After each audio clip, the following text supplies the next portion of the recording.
दोस्तों, अगर आपको सब कुछ स्लो दिखने लग जाए तो आप क्या करेंगे? दरअसल ये कोई पावर नहीं बल्कि एक बीमारी है जो जोंगबू नाम के एक लड़के को हो गई है। कहानी की शुरुआत होती है एक सीसीटीवी कंट्रोल सेंटर से, जहां दो लेडीज एक न्यू यंग वर्कर के बारे में बात कर रही होती है जो बंद कमरे में भी धूप का चश्मा लगाकर बैठा है। तभी अचानक एक सीसीटीवी फुटेज में दो चोर भागते हुए दिखते हैं, जिसके बाद वहाँ के कर्मचारी अपने बॉस को बताते हैं और वो पुलिस को खबर कर देता है। लेकिन वो चोर जल्दी ही उनकी नजरों से ओझल हो जाते हैं। जब सभी को वो चोर सीसीटीवी फुटेज में नहीं दिखते तो जैंगबू नाम का जो नया वर्कर था वो सबको फोटोज दिखाता है, जिसमें उन दोनों चोरों की छिपने की लोकेशन पता चल जाती है। उस फुटेज की मदद से जल्दी ही पुलिस उन चोरों को पकड़ लेती है। दरअसल जैंगबू को हर चीज स्लो मोशन में दिखती है। अपनी इन्हीं आंखों की वजह से उसने तेज भागते हुए चोरों को भी छिपते हुए देख लिया था। फिर हमें उसके बचपन का सीन दिखाया जाता है जब वो 5वीं क्लास में पढ़ा करता था। वो एक स्कूल के खेल के मैदान में अपनी बचपन की दोस्त बोंग सुमी के साथ एक रेस में हिस्सा लेता है। ये वही समय था जब उसको फर्स्ट टाइम स्लो मोशन में दिखना शुरू हुआ था। जब वो अपने पेरेंट्स को ये बात बताता है तो उसके पिता उसे अपने डॉक्टर दोस्त के पास लेकर जाते हैं।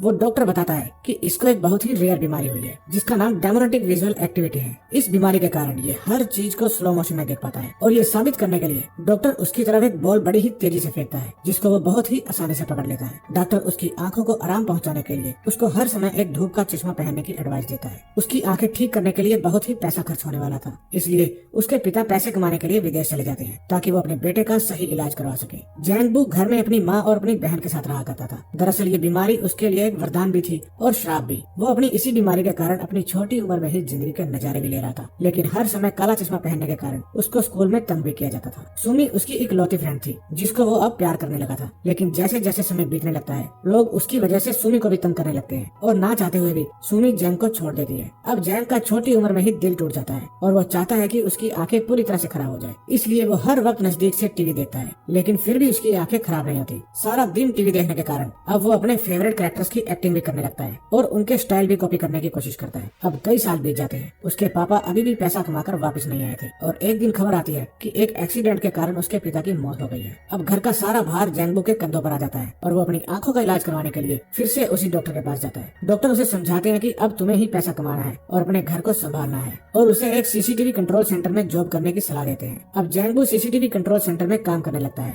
अब हमें फिर से प्रेजेंट का सीन दिखाया जाता है। वो अपनी इस जॉब में बहुत ही खुश था क्योंकि उसे लोगों को टीवी पर देखना बहुत अच्छा लगता था। एक दिन उसके ही ऑफिस में काम करने वाला ब्योंग सू नाम का लड़का अपने बॉस से बात करता है और उन्हें बताता है कि जैंगबू किसी से भी बात नहीं करता और वो बहुत ही टैलेंटेड लड़का है। अब ब्योंग अपनी ड्यूटी के टाइम जैंग से बात करने की कोशिश करता है, लेकिन जैंग उसकी बात का कोई भी जवाब नहीं देता। वो सीसीटीवी में चल रहे लोगों के फुटस्टेप भी काउंट करता है। वो ये भी नोट करता है कि एक गली से दूसरी गली में जाने के लिए कितने कदम चलना पड़ता है। ब्योंग को उसकी ये बात बड़ी ही अजीब लगती है। फिर उससे घुलने मिलने के लिए वो पूछता है कि क्या तुम्हारी कोई गर्लफ्रेंड है। इससे जैंग को सुमी की याद आ जाती है और अगले ही दिन वो उससे मिलने के लिए उसके घर चला जाता है। अब सुमी बड़ी हो गई थी और बहुत ही सुंदर हो गई थी, लेकिन उसके सिर पर बहुत सारा कर्जा था जिससे आए दिन उसे कर्जा देने वाले तंग किया करते थे। जैंग उसे दूर से देखता है लेकिन उससे बात करने की हिम्मत नहीं जुटा पाता। अब वो अपने कैमरे में भी सुमी पर नजर रखने लगता है। वो उसके हर रोज के रूटीन को याद कर लेता है। सुमी हर रोज एक कैफे में जाकर कोल्ड ड्रिंक पिया करती थी। अब जैंग भी यही करने लगता है। अगले दिन बारिश की वजह से सुमी एक बस स्टॉप पर फंस जाती है। अब जैंग अपने दोस्त ब्योंग को लेकर उसकी हेल्प करने के लिए पहुंच जाता है। वो शाहरुख खान की तरह छाता खोल के उसको बारिश से बचाने की कोशिश करता है, लेकिन उसको लफंगा बोलकर वो वहाँ से चली जाती है। फिर जैंग और ब्योंग दोनों डॉक्टर के पास जाते हैं। जैंग डॉक्टर को बताता है कि वो सुमी को इम्प्रेस करना चाहता है, लेकिन क्या करे। इससे डॉक्टर उसे फ्लावर्स देने की सलाह देता है। अगले दिन सुमी एक म्यूजिकल ड्रामा में ऑडिशन देने के लिए जा रही होती है, लेकिन वो लेट हो जाती है, इसलिए वो वहाँ पर कॉल करती है और फोन पर ही अपना ऑडिशन देने को कहती है। अब वो फोन पर ही गाना शुरू कर देती है। उसका गाना सुनकर लोग बड़ी ही हैरानी से उसे देखते हैं। तभी वहाँ पर जैंग फ्लावर्स लेकर पहुँच जाता है और सुमी का गाना खत्म होते ही उसे बुके दे देता है, लेकिन बदले में सुमी उसे कहती है इन बुके की जगह पर तुम मेरे लिए जहर लेकर आते तो ज्यादा अच्छा होता। तभी सुमी वहाँ से जाने लगती है। फिर जैंग उसे उसके बचपन के नाम से पुकारता है, लेकिन वो कहती है कि ये मेरा नाम नहीं है, मेरा नाम बोंग सुमी है। इससे जैंग को पता चलता है कि वो अब तक किसी गलत लड़की का पीछा कर रहा था, लेकिन अब बहुत देर हो चुकी थी और उसको गलत लड़की से ही प्यार हो जाता है। उस दिन शाम को सुमी अचानक उसको एक जगह टकरा जाती है। वहाँ से सुमी शॉपिंग करके लौट रही थी। फिर सुमी जैंग से अपने भारी बैग उठवाती है। फिर जब वो उसे छोड़कर वापस जाने लगता है तो सुमी उससे पूछती है कि वो उस लड़की को क्यों ढूंढ रहा है। फिर वो कहता है कि वो बचपन से ही उसे पसंद करता है। फिर अगले दिन जैंग सुमी को फोन पर किसी से बात करते देखता है। सुमी को फोन पर पता चलता है कि वो म्यूजिकल ड्रामा में सिलेक्ट हो गई है। ये सुनकर सुमी रास्ते में ही नाचने लगती है। उस समय जैंग उसे अपनी स्क्रीन पर देख रहा था। उस रात सुमी एक छोटे से रेस्टोरेंट में खाना खा रही होती है। तभी वो देखती है कि जैंग उस रेस्टोरेंट के बाहर खड़ा है। फिर वो उसे अंदर बुला लेती है और उससे बातें करने लगती है। फिर सुमी उसे अपने लिरिक्स देती है और उसे अपना गाना सुनाती है। उसका गाना सुनकर जैंग कहता है कि बहुत बढ़िया। फिर उसके बाद जैंग भी अपना टैलेंट दिखाता है। रेस्टोरेंट में सभी उसके ऊपर स्पून फेंकते हैं और वो उन्हें कैच कर लेता है। अगले दिन जैंग सुमी के घर जाते हुए स्टेप्स को काउंट कर रहा होता है। उसका दोस्त उसे ऐसा करते हुए स्क्रीन पर देख लेता है और वो समझ जाता है कि वो रास्ते को याद करने की कोशिश कर रहा है। उस रात सुमी जब अपने काम से वापस लौटती है तो वो देखती है कि जैंग उसका इंतजार कर रहा है। फिर वे दोनों बातें करते करते आगे चलते हैं और सुमी को पता चलता है कि जैंग एक सीसीटीवी कंट्रोल सेंटर में काम करता है जहाँ से वो किसी को भी देख सकता है। फिर सुमी उसे उसी कैफे के बारे में बताती है जहाँ वो अक्सर जाया करती थी। वो बताती है कि उसे उसके ओनर से क्रश है और उसके पास एक बड़ी कार भी है। जैंग को उसके ओनर से काफी जलन होने लगती है। अब जैंग सुमी को कार में घुमाने के लिए बेचैन हो जाता है। फिर वो अपने ऑफिस में सबसे पूछता है, क्या किसी के पास कार है? अगर किसी के पास कार है तो मुझे दे दे, क्योंकि मैं सुमी को उसमें घुमाना चाहता हूँ और आप कार के बदले मुझसे रेंट भी ले सकते हो। लेकिन वहाँ किसी के पास भी कार नहीं होती। अगले दिन घर पहुँचते वक्त सुमी को रास्ते में एक आदमी मिलता है जिसकी वो कर्जदार थी। वो उसे इनडायरेक्टली धमकाने की कोशिश करता है और कहता है कि अगर उसने पैसे नहीं दिए तो वो उसे परेशान करेगा। लेकिन जैंग और ब्योंग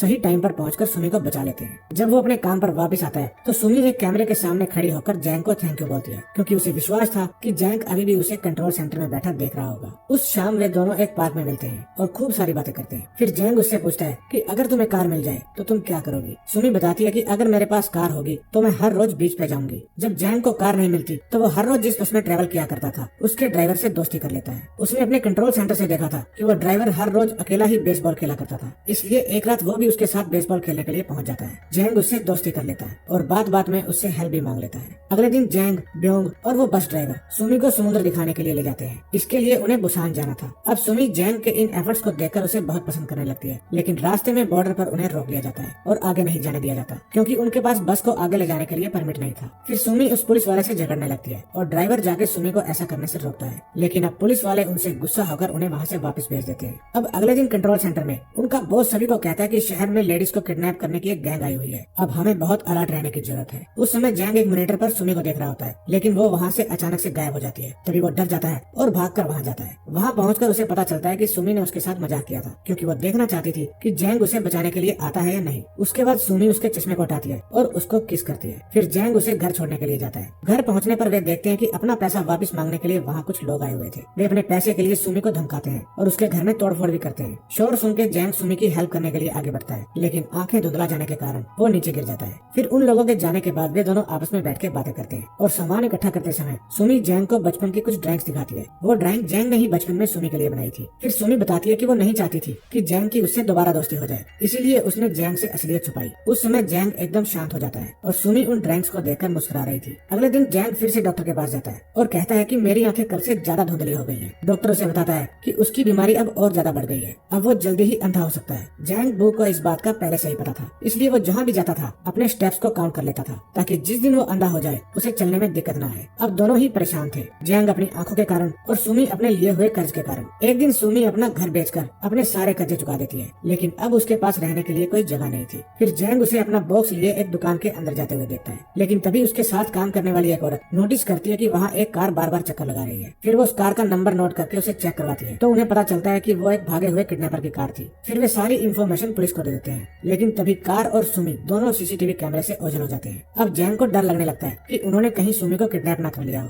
अब वो अपनी साइकिल लेके सुमी को देखने के लिए जाता है, लेकिन अब उसकी आंखें पूरी तरह से खराब हो जाती है और उसे कुछ भी न दिखने के कारण वो एक कार से टकरा जाता है और नीचे गिर जाता है। उसका दोस्त ब्योंग उसे कैमरे में देख रहा होता है और उसकी हेल्प करने के लिए जाता है। अब एक अनजान आदमी सुमी का हाथ पकड़ के उसे कहीं ले जाने लगता है, लेकिन तभी वहाँ जैंग आ जाता है। जैंग को देखकर वो किडनैपर वहाँ से भाग जाता है और जैंग भी एक बस से टकराते टकराते बचता है। तभी वहाँ पुलिस आ जाती है और सुमी को पूछताछ के लिए ले जाती है। अब जैंग वहाँ पर अकेला रह जाता है, लेकिन तभी उसका दोस्त उसकी हेल्प करने के लिए आ जाता है। अब ब्योंग अपने दोस्त जैंग का हाथ पकड़ लेता है और जैंग अपनी आंखें पूरी तरह से खराब हो जाने के कारण रोने लगता है। अब इस घटना को कुछ दिन बीत जाते हैं। सुमी अपनी लाइफ में फिर से बिजी हो जाती है और जैंग से कांटेक्ट भी नहीं करती, लेकिन जब भी उसे जैंग की याद आती है तो वो सीसीटीवी कैमरे की तरफ देखने लगती है, लेकिन जैंग वहाँ नहीं आता। लेकिन एक दिन जैंग उसे अपनी फेवरेट कॉफी शॉप में नजर आता है। वो खुश होकर उसकी तरफ देखकर हाथ हिलाती है, लेकिन वो जैंग को एक वॉकिंग स्टिक निकालकर दूसरी तरफ जाते देखकर उदास हो जाती है। वो सारे रास्ते उसका पीछा करती है और फाइनली वो एक ऐसी जगह पर पहुंच जाती है जहाँ पर एक आर्ट गैलरी थी। वहाँ जाकर वो देखती है कि पूरी गैलरी जैंग के हाथों से बनाई हुई पेंटिंग से भरी पड़ी थी, जिसमें उसने सुमी की ही पेंटिंग्स बना रखी थी। तभी वो देखती है कि जैंग एक पेंटिंग बना रहा है और खुद से ही बातें कर रहा है कि चाहे वो अंधा हो गया है, लेकिन सुमी उसे अभी भी याद है।